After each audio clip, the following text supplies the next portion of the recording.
Italian ശാസ്ത്രജ്ഞർ ലൈറ്റിനെ freeze ചെയ്ത് പിടിച്ചു നിർത്തി. ലൈറ്റ് പോലൊരു എനർജിനെ എങ്ങനെ പിടിച്ചു നിർത്താനാണ്?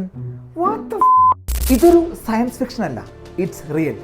ഇറ്റാലിയൻ ശാസ്ത്രജ്ഞർ ലൈറ്റിനെ ഫ്രീസ് ചെയ്ത് ഒരു സൂപ്പർ സോളിഡ് സ്റ്റേറ്റിലേക്ക് മാറ്റിയിരിക്കുന്നു. ഈ സൂപ്പർ സോളിഡ് സ്റ്റേറ്റിൽ ഒരു വസ്തു അതിൻ്റെ ഖരാവസ്ഥയും ദ്രാവകാവസ്ഥയും ഒരുപോലെ കാണിക്കുന്നുണ്ട്. 2001 ചില അമേരിക്കൻ ശാസ്ത്രജ്ഞർ ഇതുപോലെ ലൈറ്റിനെ പിടിച്ചു നിർത്താൻ ശ്രമിച്ചിട്ടുണ്ട്. എന്നാൽ 2025 നടന്ന ഈ ഒരു കണ്ടുപിടുത്തം ശാസ്ത്ര ലോകത്തെ വരെ ഞെട്ടിച്ചിരിക്കുകയാണ്. ഇനിയും ഇതുപോലുള്ള പരീക്ഷണങ്ങൾ ഉണ്ടാവാൻ സാധ്യതയുണ്ട്. എങ്ങനെയാണ് ഇത് പോസിബിൾ ആക്കി എടുക്കുന്നത്? ഗാലിയം ആർസനിക് എന്ന് പറഞ്ഞ അൾട്രാ തിൻ തിക്നെസ്സിലുള്ള ഒരു സെമി കണ്ടക്ടറിലേക്ക് ലേസർ ഉപയോഗിച്ച് ലൈറ്റിനെ എക്സൈറ്റ് ചെയ്യിപ്പിച്ച് പോളാരി ടോണുകൾ എന്ന് പറഞ്ഞ ഇതുപോലെയുള്ള കണികകൾ സൃഷ്ടിക്കുന്നു. ഈ കണികകൾ ബോസ് ഐൻസ്റ്റീൻ കണ്ടൻസേറ്റ് സ്റ്റേറ്റിലുള്ളതാണ്.